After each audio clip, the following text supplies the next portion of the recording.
I want to thank everyone for coming today. I'm here with Secretary Kennedy, content creator Paul Saladino, content creator Isabel Brown, and the CEO of Farmer's Fridge, Luke Saunders. We're going to talk about health and airports in just a moment, but President Trump has frequently talked about ushering in the golden age in America. And I'm talking about ushering in the golden age of transportation. And so a lot of times I'll hear complaints, and I take them to heart. There's cancellations and delays in our airspace. And so just to review, I've talked to you all about this quite a bit, but we have hired more air traffic controllers. We're up 20% year over year right now, hiring more controllers. I've also asked air traffic controllers who are about to retire to actually stay on the job. We'll pay you a 20% upfront bonus if you don't retire. Again, bringing more air traffic controllers to make sure that we have less delays and less cancellations. You've all heard about our old antiquated air traffic control system. It hasn't been updated for decades. We have already transitioned a third of the fiber or the copper to fiber. A third of it's already been done. Last week we hired an integrator that's going to do the work of moving us from analog to digital, deploy our radios, voice switches, and our radar. All of this in this phase of the project is going to be done by the end of 2028, which is President Trump's end of his term. I have another phase I have to do where I need another $20 billion from Congress. Hopefully that's going to come in short order. I also announced a civility campaign, asking people to bring their better angels, their kindness, and their grace when they come to the airport. It can be stressful. There's things that happen that we can't predict. And if we all bring that better side of our personalities, the experience is going to be so much better. As we come into the Christmas season, as a guy who had 9 kids, I know when you travel with kids, you can't always predict how they're going to behave. And sometimes when you take off or you land, your kids can become upset. And I would just note that parents, when we travel this Christmas season, who are going home to see families, they're doing their best to make sure they're comforting their kids who might be upset. I would just say, let's offer those parents who are doing the best they can a little bit of grace if you have one of those upset children on your airplane. I know the parents would appreciate that.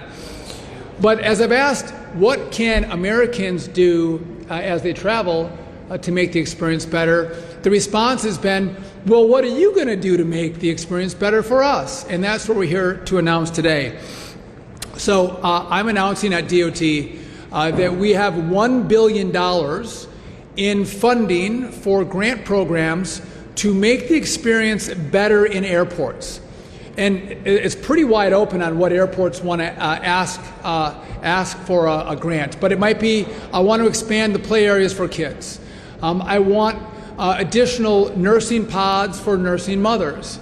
Maybe I want a workout area where people might get some blood flow and doing some pull-ups or some step-ups in the airport. But it could be any range of things. Maybe you want to work, I know this is TSA, but we're going to help on this as well. Maybe you want to have a different lane for families to get through TSA. How can we make the experience better as you come through an airport? $1 billion is going to go to that. But in addition, people have said, well, what are the airlines going to do to make the experience better? So today I reached out to a majority of the CEOs of our major airlines. And I said, you know, what can you do, airlines, to make the experience better for the traveling public? And I'm looking forward to hearing back from our airlines on what they have in their future plans to improve the experience when we get on their airplanes and fly safely through the national airspace. I think it's important for us to recognize that we're all in this together, right? The traveling public, you have to do your part. The FAA, the DOT, we have to do our part. The airports have to do their part. And then the airlines have to step up and engage as well. As I'm talking about what I can do at DOT, I also think, and we've had a lot of conversations about this, making the experience better is also, I think, making the experience healthier. And do we have healthier options in airports as we might spend an hour, we might spend 5, 8 hours on airplanes and in airports, And there has been no better leader on trying to make America healthy again than Senator Kennedy. And I'd like to turn the mic over to him to talk about what they're doing at Health and Human Services. Secretary. Thank you, Secretary Duffy. I want to thank you for your commitment to making our airports healthier. We both work for a boss who wants to make America, wants to be the most family-friendly president in at least modern history. Sean has 9 kids. I have 7 kids. We both know what it's like to travel in the airport. There's 3 million Americans a day who go through airports, and it's not, in the past, it has not been a healthy experience for them. I fly typically over the past 30 years, probably average 250 days a year in airports, and I can tell you that this is where healthy diets go to die. The food that's available in the airport, a lot of it tastes very good, but it's not very good for you. It's deep fried food, it's sugar bombs, it's ultra processed foods, and all of them are going to leave you sicker than before you ate them. And one of the things that Secretary Duffy is encouraging these airports to do is to open up new options like the one you see behind you, Farmer's Fridge, which actually provides really healthy food for travel so that you arrive feeling invigorated and robust and healthier. Another experience that I've had with all these kids in airports is the availability of nursing spaces, nursing pods, nursing rooms. All of the ingenuity of corporate America, all the resources, all the resourcefulness has not produced an infant formula that is superior in nutrition and all the qualities that we want to the infant formula that God made, which is the infant formula in a mother's breast. We at HHS are encouraging mothers to breastfeed as long as possible because there is no better food for your brain, for your gut microbiome, for your physical growth, for your emotional growth, than what's in God-given breast milk. And this airport has some very, very good, impressive facilities that we just toured, but a lot of airports are not very family-friendly in that sense. And one of the projects that we're hoping that the airports will spend money on is improving the experience for mothers who want to travel with their babies. And then finally, to give people, Americans, particularly children, the ability to have physical activities in the airport, have playgrounds. Our kids, one out of every 5 American kids obese. About 75% of our kids are not meeting the minimum for daily physical activity. Our children are spending, on average, more than 5 hours a day on recreational screen time. We got to give them other options. Part of that is our fault. We need to give other options to our kids so they're exercising, they're moving their bodies, they're developing their physical coordination, they're developing their physical confidence, and all of the good qualities, character qualities that come with this. So I'm very, very excited. HHS is very excited about working with our companions over at the Department of Transportation and Secretary Duffy and helping to develop these alternatives that are going to make flying more friendly, but also the travel experience healthier for every American so that we can make America healthy again as the President has directed us. I would just note on the President Trump side, he has encouraged all of the departments to work together, to collaborate together, because he knows when we all work together, we advance his agenda even further. And I'm grateful for him, and I'm grateful to you, Senator Kennedy. I started a conversation. My daughter pointed out a video from Dr. Paul Saladino where he was complaining about there was no pull-up bars in airports, which prompted me to call Secretary Kennedy to give me Paul's number to start the conversation. But he's been a leader in thinking about what do we have for food choices, but also movement choices in airports. And so I'm grateful that he's here today with us, Paul Saladino. Thank you, Secretary Duffy. It's good to be here with you both. When you think about it, airports are one of the most sedentary places that we are as Americans. The traveling experience in general is probably the single most sedentary thing that we do, between sitting in an Uber to the airport, sitting in the airport, waiting for your flight, delayed flight, sitting on a flight for 3 or 4 hours, getting to your destination, sitting in another Uber. It's a very sedentary thing to travel, and as Secretary Kennedy says, 3 million Americans every day are traveling and doing this and engaging in sedentary activities or lack of activities. What we know very clearly is that when we are sedentary, this is bad for us as humans. Even 1 single hour of sitting in inactivity can create vascular dysfunction within our bodies. 2 to 3 hours of sitting, not moving at all, can increase inflammatory markers in the human body.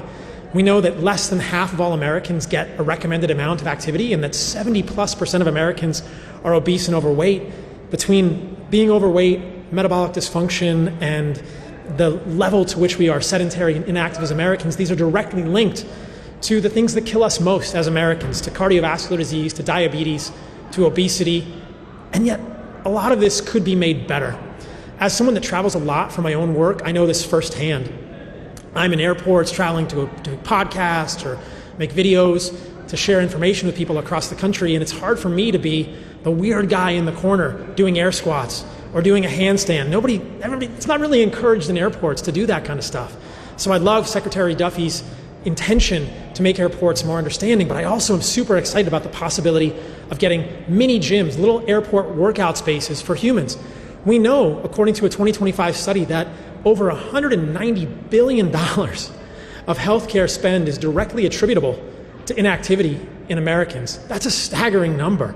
What if we could create small spaces for humans in airports, for Americans in airports, to get mini workouts? You don't have to get super sweaty, but what if we could put pull-up bars and dip bars and parallettes for push-ups or for L-sits? If we could put boxes for step-ups, maybe put some treadmills for people who want to walk near their gate. We can put some bars for stretching. We can put yoga mats and maybe some rolling pins for people to move their muscles. Anything to get people moving, maybe some exercise bikes. These would be a massive step in the right direction, and it's such a huge thing that we could do for Americans. Whenever I talk to people about this, they're super excited. Anyone I've talked to about the idea has just been, they smile, they get excited. Oh, a mini gym in an airport? That's great. I would use that for sure. I think if we could pair this with healthier food options, unprocessed foods, unprocessed meat, unprocessed plant foods, we could really help all of these millions of Americans every day that are traveling. So I want to commend Secretary Duffy and Secretary Kennedy for spearheading this effort. I mean, $1 billion of grants to help airports improve the quality of health for travelers every day, including mini gyms for all of us to move. This is incredible. We've got a pull-up bar set up behind us here, so I'm definitely going to get some pull-ups in with Secretary Duffy and Secretary Kennedy after this. But that's what that's there to signify, guys. The beginning of movement spaces for humans in airports. Hopefully we'll start with DCA and Dulles, but I'm excited to be a part of this. I'm grateful to be a part of this. I'm humbled that a piece of content that I did could have been seen by Secretary Duffy, and that we could be a part of bringing this actual valuable resource to Americans throughout the country now. So I'm super grateful to be a part of implementing this and amplifying this message. And again, I want to commend Secretary Duffy and Secretary Kennedy for spearheading this effort. I think this is amazing. Modern life is not set up for us to be healthy as humans, but let's keep making small steps in that direction so that we can all become healthier, and then that directly leads to us being happier, more gracious, and more caring with everyone around us. So I'm super excited to be a part of this effort. Thank you both for this opportunity. Well done. Thank you, guys. So I hear my wife talk a lot about, again, she traveled all throughout having our 9 kids, and she would always complain about the lack of facilities when she wanted to nurse. And it's maybe a little odd for 3 guys to talk about nursing and options for nursing. But Isabel Brown, who's a content creator, a young mother with a young baby who travels all the time, is one of many moms who have reached out to complain about the lack of facilities that actually operate, facilities that are clean. And so I've also heard that from young mothers. And so I want to turn it over to Isabel Brown to talk about her experience and maybe what we can do to improve the facilities for nursing mothers. Absolutely. Thank you, Secretary Duffy, Secretary Kennedy, and the entire Trump administration for your leadership on this and this opportunity as a young woman to express the utmost importance of our ability to serve our children. In all my years of science education, I don't think we have yet figured out a way for men to breastfeed. So thank you for having a young woman's voice here. In many ways, as I have traveled the country day in and day out as a content creator, author, and speaker on college campuses nationwide, I've come to discover over the past few years that our culture has often developed a disdain for young mothers and our babies traveling. But the very nature of our very interconnected culture demands travel for young families every single day in America. It can be incredibly disheartening to see the rolled eyes and visible annoyance and anguish when we sit down with our babies on an airplane seat, but that pales in comparison to the jarring lack of support that many airports across the country provide for breastfeeding moms and baby-friendly spaces. The law does technically require every airport terminal to have a nursing room, but the context of the law says nothing about whether that space is clean, clearly marked, or actually monitored and maintained. So I've often found myself stranded in airports across the country trying to nurse my child when I'm on the go, or trying to pump and take it home with me safely, and seeing that outlets don't work, that there's no sink provided, the lights don't turn on, the door doesn't lock, and more often than not find myself resorting to an experience that I would much rather have avoided in the first place. And broader data tells us that the environment nationally is just not working for breastfeeding moms when they are on the go. A national survey from this year of more than 3,000 breastfeeding moms found that 55% of us do not feel supported in public places across our country like airports, and 81% have resorted to pumping or feeding in their car. Myself and many of my friends have, as a result, found ourselves feeding our babies or trying to pump while sitting uncomfortably in a noisy, messy bathroom stall. When moms feel uncomfortable in airports, we're not just imagining it, it's the infrastructure that is still patchy, it's inconsistent, and it's not designed with real families in mind. This leadership that we're seeing from Secretary Duffy, Secretary Kennedy, and of course President Trump speaks volumes about our desire to revive the American family today and encourage young women to embrace the beauty of motherhood. I find no coincidence that as our public spaces often fail to accommodate for young moms and our beautiful children day in and day out, we're often seeing the lowest fertility rates that we've ever seen in the last few years in American history. As we work to rebuild a culture that supports the entire parenting experience and encouraging young people to embrace the single most important vocation we possibly can experience in bringing new life into this world, we also must embrace this sacred responsibility to help moms feed our babies. I'm so excited about this Make Travel Family Friendly Again initiative and the leadership that we're seeing from Secretary Duffy, Secretary Kennedy, and President Trump in just that, and can't wait to see the American family continue to thrive. Thank you. Thanks so much. Thank you. I was talking to one of the staffers at the White House late last week about this initiative. She was wildly excited because she said, you don't know how many nursing pods they've gone into where they're dirty and the electricity doesn't work. And if you could give us more, but also make sure they're maintained, as Isabel just mentioned, so important. We've also talked about making sure we have healthy options here and on-the-go healthy options. One of those is Farmer's Fridge, a healthier option for you if you have to grab food as you're switching between flights or you're coming a little later to the airport. Shame on you if you are coming late to the airport, but if you do come late to the airport and you have to grab something quick, Farmer's Fridge gives you a healthier option than maybe some others in the airport. I'm pleased to have Luke Saunders, who is the CEO of Farmer's Fridge, to talk a little bit about what he's doing and the health options he offers to America.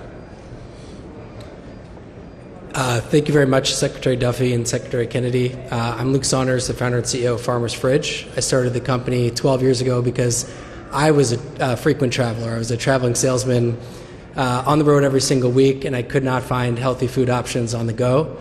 So I made it my mission to make fresh, healthy food as accessible as a candy bar. We started in a shared kitchen, a couple locations. Now we have over 2,000 fridge locations across the country. We partner with a lot of retailers, but we service over 30 airports in the United States. So I just can't say how much I appreciate you guys drawing attention to the need for more healthy food options in the airport, especially fresh, unprocessed food. We still do everything like we did on day one. We get whole fruits and vegetables in, chop them up, cook them, mix them, and bring you Farmer's Fridge 7 days a week, especially at the airport. So thank you guys for your support.